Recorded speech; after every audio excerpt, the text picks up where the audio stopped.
Okay, so the thing about your subconscious is if you have an expectation or a viewpoint of something as a certain way, if you expect it to be a certain way, if you look at it a certain way that comes with expectations, your subconscious will try to make that expectation happen in the real world.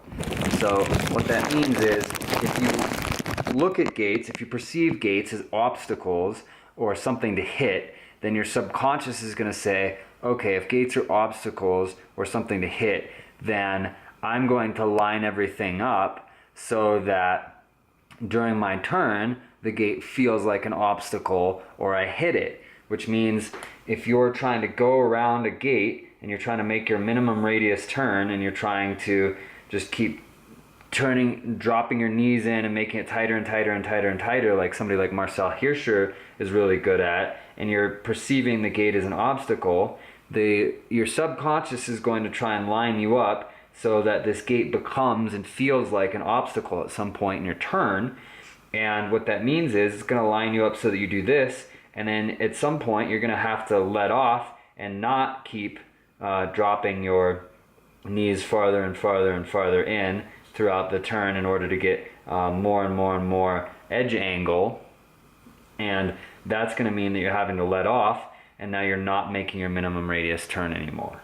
So your minimum radius turn is your fastest way through any course for this reason. If these are your minimum radius turns here,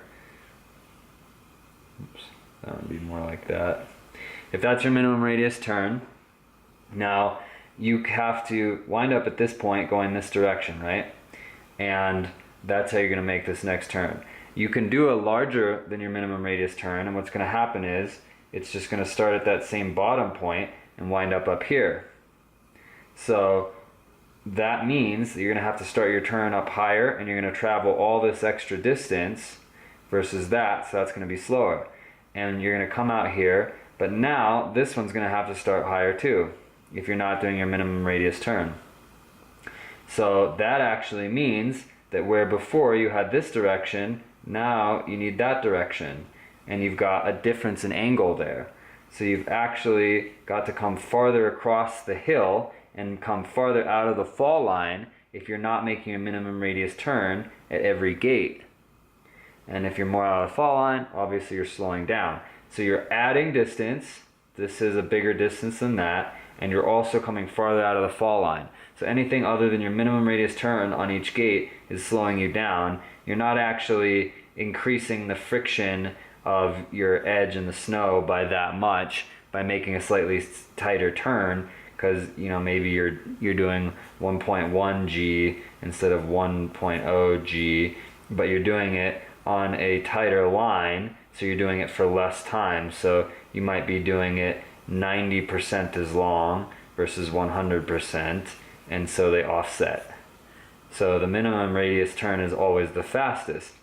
And what that means is, going back to what we were saying, if you view the gates as an obstacle, your subconscious is going to line you up so they feel like an obstacle, and at some point you're going to have to let off, and then you're not going to be making your minimum radius turn. It's either going to drop you down low, and because you viewed the gate as an obstacle, you're going to keep winding up low, or you're going to have to keep backing off on every turn, not making your minimum radius, and then slowing down.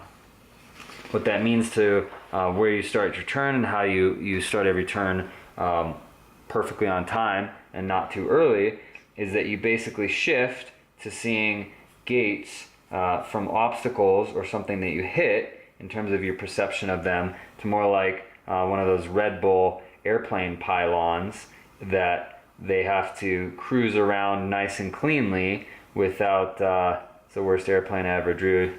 You never know that I was an aerospace engineer, but they have to come around these cleanly and not touch them. So if you think of gates more that way, then your goal is to find how you can line up so that you have a free lane where you can come under the gate and just smoothly fly through into this lane and just let off as soon as you pass the gate. So you're really trying to come under the gate, slot up with this nice clean lane where the gate isn't an obstacle, and then just let off your turn here. So if there's like this free path, this freeway lane, this, you know, this airplane area under the gate where you wind up with the right direction at the right point, and then what you do is you just imagine your minimum radius turn is like a semicircle, and you say, okay, if my free path under the gate is here and I want to let off right after the gate there, I just take my minimum radius turn in my mind and I just put it in there. And then that gives me where I'm going to start the turn, boom, one gate below. So if I want to start it there, then I need to wind up there with that direction. And so I'm just going to bring that back, and I want to let off this turn right after the gate as well, because that's always fastest, the least edging under the gate, the least edging resisting the fall line. So you say, okay, I want to let off here going where I'm going to line up to that. And so you just take your minimum radius turn again in your mind and you move it around. If it's out here, you're obviously going to have to struggle to get back to this point. If it's in here, the gate's in the way and you're going to have to let off. If it's up here, the gate's, you're going to have to let off again. If it's down here, you're going to wind up below it. So you basically just take this in your mind, you go boop, and you find that, and then boom, that's where you're going to start this turn. So you start one turn below, and you find that free lane, and where you're always going to let off right after the gate. You just pop your minimum radius turn in there mentally, and then you say, okay, that's my next turn initiation point, which means that I need to be there at that angle. And so you just line up, you're going to let off right after the gate again here. You line up that with this, boom, you just put it, you take your minimum radius turn in your mind, put it there, boom, and you just trace it back up, and you say, okay, I'm going to start my turn there. And then consistently over and over and over again, you can get right here at that angle at that point, and you set your edge there, and you just make your tightest possible turn, and then you wind up here, let go, hit this again, make your tightest possible turn. So you're just connecting dots. You're hitting these, and then you're just laying it over as hard as you can, hitting them, laying it over. If you do it too early, you're going to drop down low. You have to either slide off, or you're just going to grind all the way down here. If you do it too late, that's the better option, because then you can kind of fight to come back on there, and you're basically going to wind up hanging on your edge a little bit too long to wind up where you need to be going. So you're just going to have a little bit extra carving time instead of sliding time, and you're going to be resisting the fall line. It's going to be slower, but it's not that big of a deal. And that's basically how you approach all of this. And then when you're doing this, if you watch Marcel, here's your quick technical note, he's always going to be coming through the turn. If he starts here, he's going to keep progressing his knee to a higher angle, so that through the bottom of the turn, his knee is almost like inside of this straight line. And by doing that, by putting his knees farther inside, he's increasing his edge angle, obviously, through the end of the turn. And he's going to keep doing that through the end of the turn. So you start the turn, and you have to have a certain knee angle, because the ski's not going to resist enough at the top of the turn in order for you to have all those G's. But then you keep tipping your knee in throughout the turn, and then you keep tightening up that radius.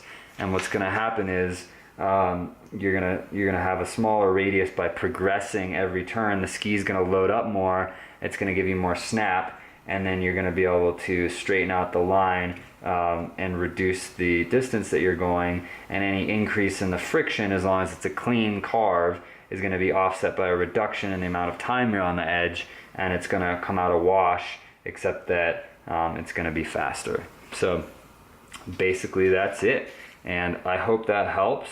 I'd be happy to talk about it. And then the other thing is, in terms of your mind, like I say, whatever you perceive something, your subconscious is going to try to make that perception become a reality. So if you look at something a certain way, your subconscious is going to try to make that thing feel that way in real life. And then if you ask your brain a question, it's going to try and answer that question. So if you're like, why did I suck today? Then your brain's going to try to come up with reasons. Well, maybe you sucked because of this, maybe you sucked because of that. And it's just going to give you a bunch of bad information, and that just erodes at your confidence and your performance. So if you can change the questions that you ask yourself to how questions, how do I do much better next run, then your brain's going to try to answer that. It tries to answer every question. So you give it a bad question, it's going to give you a bad answer. You give it a good question, it's going to search for a good answer. Usually those are how questions, and your brain is always asking itself questions and always pushing everything through a lens. And so, you can just monitor that. And what that applies to with this kind of stuff is if you want to change your performance, you need to change your subconscious perceptions and find out if there's any blockages in that, and then change the questions that you're asking yourself and the ways that you're looking at things. And those are your dials where you can just change those things around and get rapid change out of that. So that's hours of stuff. That's my favorite topic in the world, is performance psychology, sports psychology. Be happy to talk about that, but I don't want to waste anybody's time. So hopefully that helps.